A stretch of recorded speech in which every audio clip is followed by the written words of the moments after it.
looks like it could be a difficult one for him. So, yeah.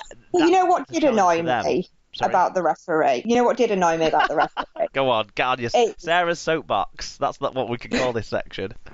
Is the number of Huddersfield players that laid out, and he told them to get off the field, and they didn't. We were taking a conversion, and the players laid out on the floor, and the referee tells them to move and tells them to move and tells them to move.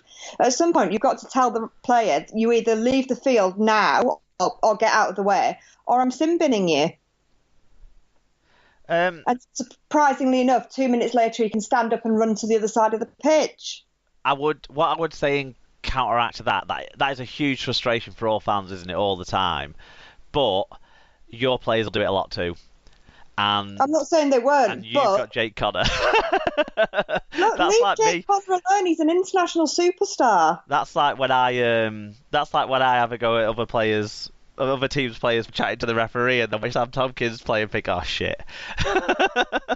You can't diss Jake Connor now. No, he's everybody's favourite snake. He's all of our grub now. We've all taken him to heart, that's for sure. But no, I do get your frustration with that sort of thing, and it's a general point you're making rather than a it's a general point. I think especially I do get that. Yeah. In light of seeing the World Cup recently, so Luke isn't the biggest sports fan in the world, but it means staying up a bit later if he watches the football. So he's been watching it, and he says, well, why are all the players around the referee? Why are they all shouting at the referee? That doesn't happen in rugby. And he's right, it doesn't, because the referee has the authority, and that's how it should be. But we've got to be so careful that we don't start going down a different route. Yeah, I agree. And we've seen it already this season, where there's been things that have slipped down a different route, but referees have taken firm action in dishing out cards, even when the referees make mistakes. They still are in charge, and they should own their mistakes as much as they own their successes, because they make mistakes. They're not perfect, but it doesn't give people the right to lay down or question them and stuff like that. Yeah, it is a creeping frustration, isn't it? Particularly on goal line dropouts and things like that, players laying down. And it's not just happening now in the last 5 minutes of games where you can kind of understand it. It feels like it's happening at every goal line dropout, every scrum where you've where you know the other team run a bit of a roll against you, and that sort of thing. Yeah, it is frustrating. I agree. What do you think we could do to stop it then? Do you think this bringing sin bins in for it? Do you think that's a step too far? Maybe. Well, I don't know. It might shock people. Oh, well, I think we'd all be shocked if they took that stronger stance, wouldn't we? Because it's definitely unexpected. I think there's a case for penalties, definitely. We had it away at St Helens when we were down to 11 men, and we were having to have a goal line dropout, and Jamie Shaw had the ball and he threw it away, and a ball boy came running on and gave him a ball and he threw that one away as well. Yeah. And that's wrong. And that was in the 60th minute or whatever. But as you say, it's happening all the time, and I just think it's then because even though the referee will stop the clock, it's just causing the match to go on so much longer every single time. Well, video referees and Sky coverage and stuff gets a lot of the blame for how long games go on, and the half time is longer on TV games, understandably, to fit in the advert break to get the money in to pay for the for the sport, the money that comes back to the sport as well. And there is the odd, video refs can sometimes take a while, but I think the real difference is the length of time, the amount of time's getting called off for players being down and not necessarily being injured. And that's the difference, because we've had the video referee situation for 25 years. It's not 22 years, whatever, but it's not like that's new, and it's not like, but this length of game is creeping up and up and up, is a new thing, and it's not a video ref thing in my view, it's a time off thing. Well, on Thursday, I think he only went to the video ref twice. Yeah. Because I was really impressed, because he didn't go for everything, but the match was still almost 2 hours long. Yeah, because there was the foot in touch incident, weren't there, where he just called it back, whereas you might have seen other games them go to the video ref for that because a try was scored, so it's easy to do. The Moody try. Yeah. A lot of referees you see going to the big screen for, I can't see, there's lots of bodies, but he just called it. Yeah, no, I agree. I What I would say is if a player goes down, and this is something they brought into football years and years ago. They used to make them go off the pitch, didn't they? But then Yeah, they'd miss the play, then they'd come back on, yeah, that sort of thing. I think they should have to go off. I think they should have to, even if it's an yeah. interchange, even if it is a substitution or something like that. I think they have to go off. I think if you're down Yeah, to the point that you're stopping the game, then yeah, you're down enough that you need to be substituted. And then players will exactly. stop going down when they start losing their interchanges every time there's Yeah, a goal line dropout. And I think that's the way to deal with it rather than. I think sin binning is possibly too far a step, but saying, no, I you're thought injured it just then, annoyed go me off, that get Hicks had assessed, and come back on after. Sorry. Yeah, it annoyed me that Hicks had told him 3 or 4 times to move and he wouldn't. Yeah. And in that case, that's why I would advocate the sin bin, because it's ignoring what the referee's telling you. Yeah, but I mean, everything always will loop back round and the players will start talking about player welfare concerns, and as soon as one of those instances happens where it was wrong to happen, Yeah, I think, yeah, maybe there in that instance, then that's where I'd be thinking more. We're gonna fall over ourselves and we're gonna have a PR disaster on our hands because of that. Whereas if you start saying to them, if you're injured, you're going off. yeah, you need treatment. Yeah, then that's Yeah, that's way. Even if it was to bring it in for like you go off for one tackle or something, when yeah, it's a goal line dropout, you go off 1 or 2 tackles and then you're allowed to come back on. Or I don't know if you do that or just make it an interchange. I'd go more down the interchange line. Anyone who holds the back of the neck, right, straight off for an injury yeah, assessment, even if. Or holds the face for a high tackle that on TV games trying to win penalties. Any of those instances, even if they are genuine injuries and stuff, if they are genuine injuries, you should be going off anyway. But yeah, anyone who does that, anyone who wins a penalty, and even if you let them have it as a free interchange because it was foul play, I'd still say get them off. yeah, definitely. That'll wear that down, I think. Nice sidetrack there, Sarah. I think that was a good conversation. So Sarah's soapbox has been a very interesting one this week.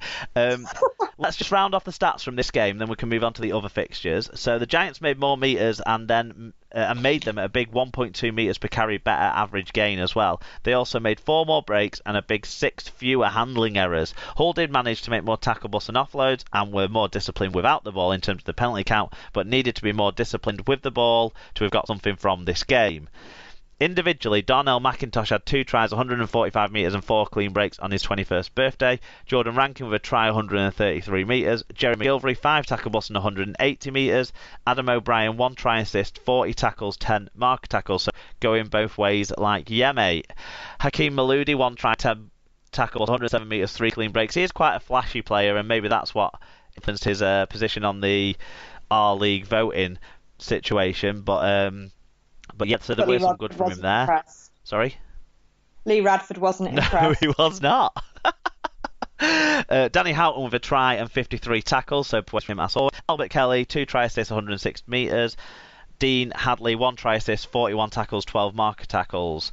So some good efforts there from both sides. Okay, moving on to Friday night's fixtures, and we start with a local derby that was terribly attended, 9,923, which is, I think, one of the lowest attendances I've read out for a St Helens home game this year. 36 points to 6 it ended, but it was 20-0 at half-time, so the damage was done. Scott Michalauskas was the referee for St Helens versus Widnes, and a Saints fan got the first fan reviewing on this. Yep, St David said, a low-key match with Widnes offering little threat throughout. Saints' defence, though, was sharp and snuffed out any ambitions. Rugby got the assist of the season for Zeb's try, no argument, but Lomax was man of the match, pulling all the strings on attack and defence. Honourable mention for Swifty with 3 well-taken tries and good meters on exits, all you can ask on his return. Next 3 games will be a proper test. Come on, you Saints. Yeah, and Paul O'Brien got the Widnes side of things in. He said another defeat, but didn't expect any more against the league leaders. We need to just get through the games unscathed and prepare for the qualifiers. So obviously, interesting attitude there from Paul, from what I saw and read of this game, it seems like a comprehensive performance for a Saints side who didn't really bother getting into full throttle. They were missing Ben Barber, Tommy Makinson, someone else must have been out because Kyle Amor came back into the side. No, I think they just shuffled things around and went for a big bench on that regard. But Johnny Lomax moved to fullback and put in a man of the match performance. So every time he's played at fullback recently, he's been absolutely outstanding.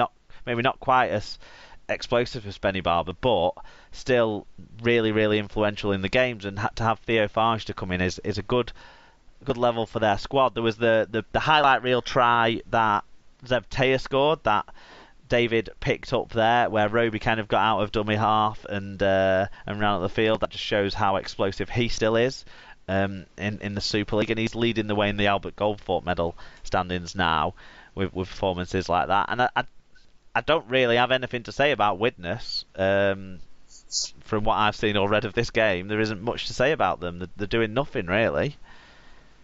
No, I think, as Paul says, they've just got to prepare for the qualifiers and hope that they can do something. And I feel that's maybe how they are going with some of the team selections. I mean, Matt Williams and Tom Alverson are being used from the bench. They've probably been their two best forwards this season. And they're rotating things around with people not necessarily, Reece Hamry had a game off last week. People like Chris Howson had a game off here and there. As he comes back from injury and manages himself through the end of his season. And it does seem like they're rotating things up a little bit to try and keep everyone fresh and hungry for that eights. Yes, Saints though.